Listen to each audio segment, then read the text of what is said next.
அன்பார்ந்த உறவுகளுக்கு வணக்கம். ஆலத்தூர் களஞ்சியத்தில் மீண்டும் சந்திப்பதில் மிக்க மகிழ்ச்சி. இன்றைய வாழ்வியல் சிந்தனையின் தலைப்பு மகிழ்ச்சி. நம்மிடமே இருக்கிறது ஒரு உற்சாக ஊற்று. சிரிப்பு மனதை உற்சாகப்படுத்துகிறது. கலகலப்பாக வாழ்வை நடத்த வழிகாட்டுகிறது.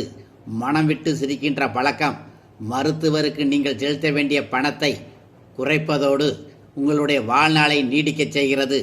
மகிழ்ச்சியான முகத்துடன் இருப்பது வெற்றி பெறுவதற்கு மிக சிறந்தது. மகிழ்ச்சி என்பது ஒரு மனநிலைதான்.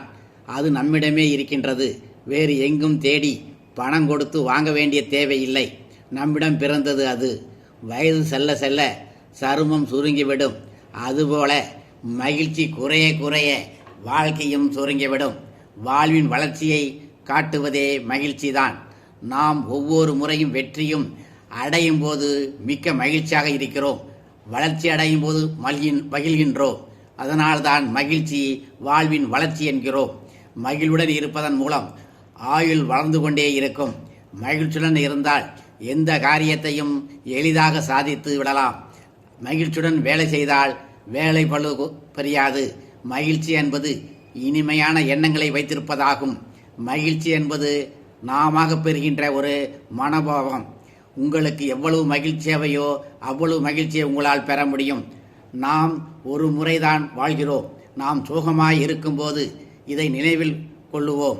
நன்மையும் மற்றவர்களை மகிழ்ச்சி உள்ளவர்களாக மாற்ற நம் ஆற்றலை பயன்படுத்துவோம். வாழ்க்கையில் நன்மையும் தீமையும், வெற்றியும் தோல்வியும், ஒழுக்கமும் ஒழுக்கமின்மையும், களிப்பும் கண்ணீரும் கலந்துதான் இருக்கும். உப்பை நம்மால் தனியாக சாப்பிட முடியாது. ஆனால் அதை ஊறுகாயுடன் சேர்த்து சாப்பிடும்போது எப்படி ருசிக்கின்றோம், அதுபோல தனியாக சாப்பிட்டால் ருசிக்காதவற்றை உணவுடன் சேர்த்து சுவைக்கப்படுகின்றது. தோல்வியின் தீமையும் கூட வாழ்க்கையில் சுவைக்கப்படுகின்ற விஷயங்களாக நாம் கருத வேண்டும். வாழ்க்கையில் வெற்றிகளை கிடைக்க வேண்டும் என்று எதிர்பார்ப்பவன் குழந்தை பருவத்தை கூட தாண்டாதவன். தோல்விகளை மட்டும் எதிர்பார்க்கின்றவன் வளர்ச்சியடையாதவன் என்கிறார்கள். எவன் ஒருவன் வாழ்க்கையில் கஷ்டங்களை பிரச்சனைகளை அனுசரித்து கொண்டு நகைச்சுவை உணர்வுடன் வாழ்கிறானோ அவனே மகிழ்ச்சியான மனிதன் என்று கருதலாம். மகிழ்ச்சியான மனிதர்கள் மற்றவர்களின் உடலையோ உள்ளத்தையோ காயப்படுத்துவதில்லை. மாறாக மகிழ்ச்சியை மற்றவர்களுக்கு பரப்புகின்றனர். உலகம் எப்படி வேண்டாமாலும் இருக்கட்டும், நான் மகிழ்ச்சியாக இருப்பேன் என்கிற முடிவுக்கு நாம் வந்துவிட்டால் ஒவ்வொரு நாள் பொழுதும் நல்ல பொழுதாகவே விடியும். நான் மகிழ்ச்சி நிரம்பியவராக உற்சாகம் பாராட்டும் ஆளுமையையும் பெற்றவராக இருந்துவிட்டால் நம்முடைய குடும்பமும் நம்முடைய நிறுவனமும் மகிழ்ச்சியுடையதாக இருக்கும். மகிழ்வே வெற்றியின் வழிபாடு. என்பனி தன்னம்பிக்கை விதைப்பது.